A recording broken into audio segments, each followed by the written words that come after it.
இந்த வெயிட் மிஷினை பல்லாவரம் சந்தையில் 200 ரூபா கொடுத்து வாங்கியிருந்தேன். இதில் மேக்ஸிமம் 50 kg வரைக்கும் மெஷர் பண்ணலான்னு போட்டு இருந்துச்சு.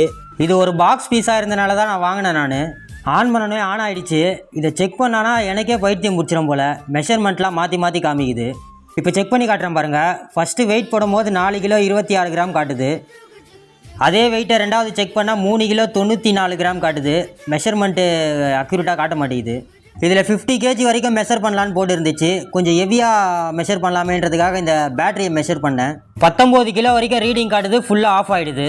நான் மறுபடியும் மெஷர் பண்ணி பார்த்தேன். அது கரெக்டாக ரீடிங் காட்ட மாட்டேங்குது. மிஷின் ஃபால்ட்டு போல்.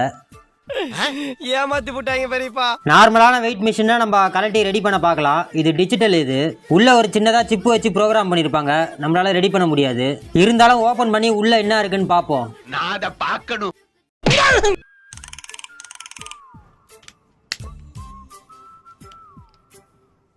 ஓப்பன் பண்ணியாச்சு. உள்ளே சிம்பிளாக தான் இருக்குது.